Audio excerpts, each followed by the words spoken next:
Bienvenue sur Africa 24 dans cette nouvelle édition du 12-15. Au sommaire de l'actualité, scrutin au Burundi. L'élection présidentielle devait initialement avoir lieu le 26 mai, puis le 15 juillet. Elle a finalement été fixée au 21 de ce mois. Causes et conséquences décryptées dans ce journal.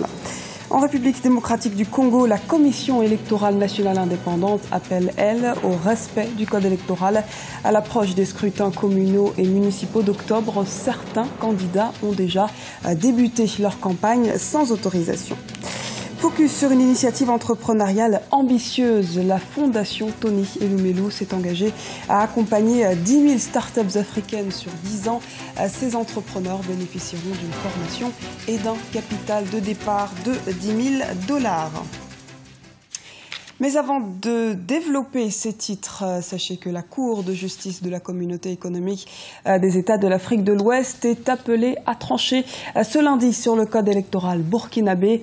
Elle est censée rendre sa décision dans l'affaire qui oppose l'État du Burkina Faso au CDP, le Congrès pour la démocratie et le progrès, anciennement au pouvoir.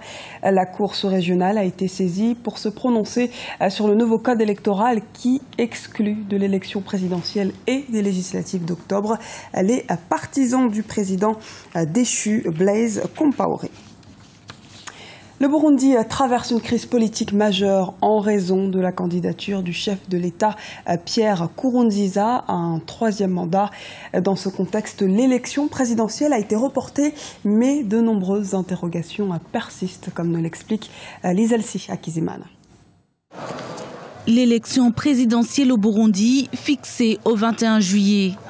Le report a été décidé par un décret que le président Pierre Nkurunziza a signé ce vendredi 10 juillet 2015 en réponse à l'une des résolutions du mini-sommet de la communauté est-africaine du 6 juillet 2015 qui demandait un report de la présidentielle du 15 juillet au 30 juillet 2015. Le sommet de la communauté des pays de l'Est de l'Afrique avait demandé au Burundi de reporter les élections de 2 semaines. Et le président Nkurunziza n'avait pas fermé les portes de ce report. Et aujourd'hui, finalement, il accepte le report d'une semaine, c'est-à-dire qu'il coupe la poire en deux pour satisfaire la communauté internationale, surtout les pays de l'Est Afrique, et en même temps, pour des raisons internes, pour que ça ne dépasse pas la période où il doit être investi s'il est élu. C'est purement interne et donc, aux côtés de l'opposition, cela ne change pas beaucoup de choses parce que déjà, il y a les gens qui voulaient se faire inscrire, qui ne sont pas inscrits. En même temps, il y a ce problème de troisième mandat qui est contesté par beaucoup de gens. Ce report ne satisfait pas encore l'opposition. Elle estime en effet que les conditions ne seront pas réunies en une semaine pour aller vers une élection crédible et transparente. L'ancien président Sylvestre Ntibantunganya, candidat indépendant à cette présidentielle de 2015, y renonce. Je ne vais pas dans ces élections. Parce que justement, depuis l'organisation, il y a depuis plusieurs semaines et plusieurs mois, c'est vraiment une mascarade d'élections qui sont jouées de garantir la conscience, de garantir la crédibilité. Pour l'intérêt de la démocratie, pour l'intérêt de la paix, pour l'intérêt de la sécurité, nous réclamons toujours qu'il y ait ces négociations entre les différents protagonistes, non pas sur un système à mettre en place au Burundi, mais sur les conditions qu'il faudrait remplir pour se garantir des élections libres et démocratiques. J'entends des arguments qui sont donnés ici ou là, des gens qui pensent qu'on veut remettre en cause ceci ou cela. Non, nous remettons en cause la mauvaise gouvernance du parti CNDD-FDD. La période de la campagne de l'élection du président de la République est donc prorogée jusqu'au 18 juillet. Le calendrier des sénatoriales n'a pas changé pour l'instant. L'élection des sénateurs reste fixée au 24 juillet 2015. Se dirige-t-on vers la fin des combats en Libye? Les espoirs sont en tout cas grands depuis que des factions en conflit ont signé ce dimanche sous l'égide des Nations Unies un accord initial en ce sens. Le texte prévoit également la formation d'un gouvernement d'union nationale.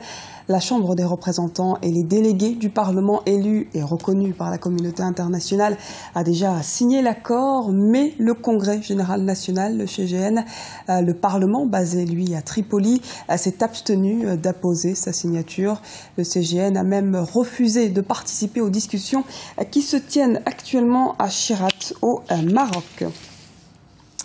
Campagne électorale masquée en République démocratique du Congo. Les candidats aux élections provinciales et communales d'octobre sont déjà en pré-campagne. Le Conseil supérieur de l'audiovisuel devrait sous peu prendre des mesures contre cette violation.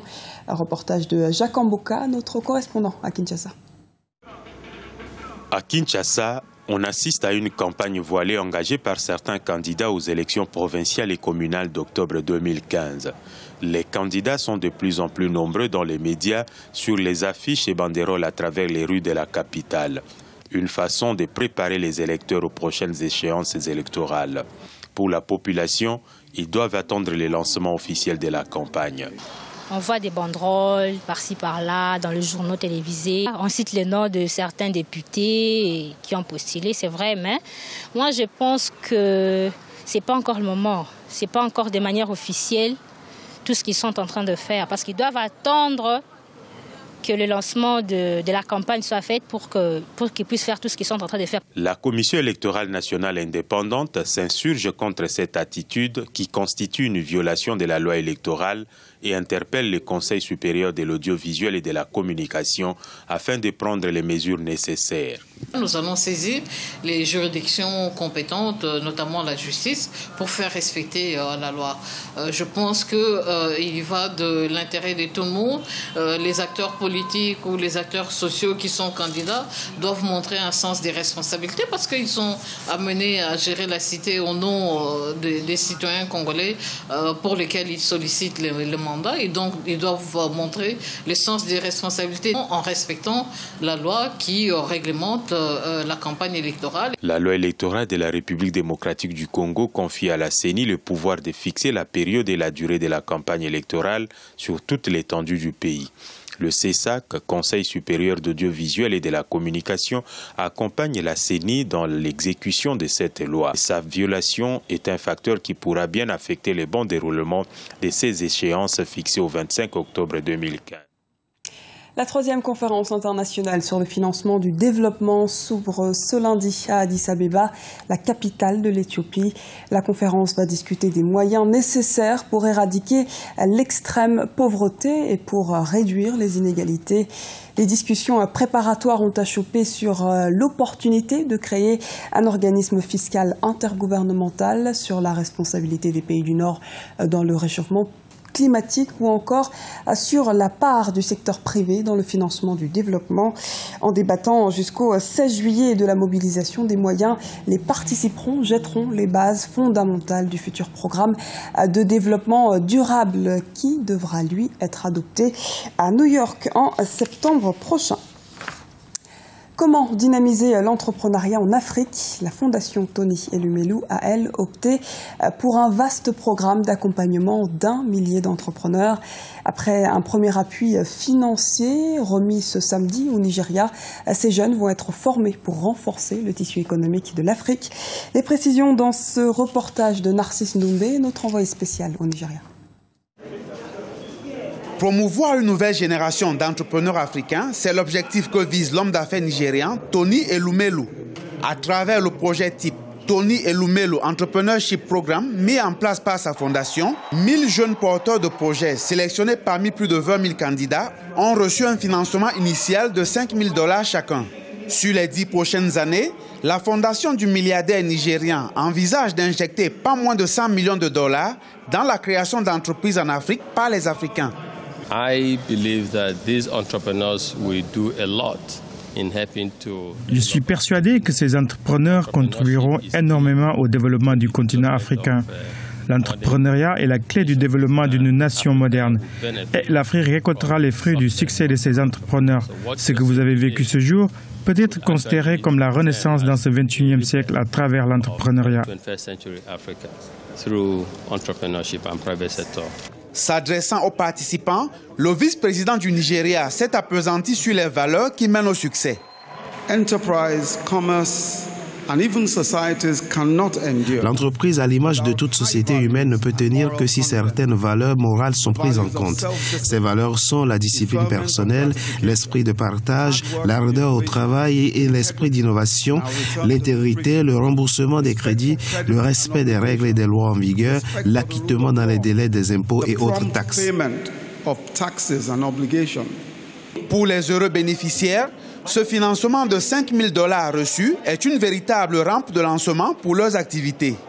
Ces $5 000 vont m'aider à créer vraiment le projet, car il était dans la partie idée. C'est monumental, mais surtout le plus important, c'est pour le message psychologique et mental que cela envoie aux jeunes Africains. Ça représente vraiment un grand investissement pour le début, quoi. On essaie pour créer d'emplois et puis essayer de développer le continent. Donc c'est un début que je n'espérais pas. $100 millions, c'est le plus grand geste philanthropique jamais réalisé en faveur des projets économiques africains, selon les analystes. Pour cette première édition du Tony Elumelu Entrepreneurship Programme, 30% des projets financés sont agricoles et pour la plupart portés par des femmes. Un mot de football avant de refermer ce journal. À l'issue de la deuxième journée de la phase de groupe de la Coupe de la CAF, l'Étoile du Sahel et Zamalek ont pris la tête de leurs poules respectives. Le Stade malien, le SC Sfaxien et AC Léopard attendent toujours leur première victoire, alors que l'Espérance de Tunis n'a toujours pas décroché le moindre point. De son côté, Zamalek domine donc la poule B. Les Égyptiens ont enchaîné un deuxième succès en s'imposant samedi soir 1-2 sur le terrain des Orlando Pirates. Ce journal a été réalisé par l'ensemble de la rédaction. Merci pour votre fidélité. Retrouvez dans un instant une nouvelle édition du 12-15 sur Africa 24.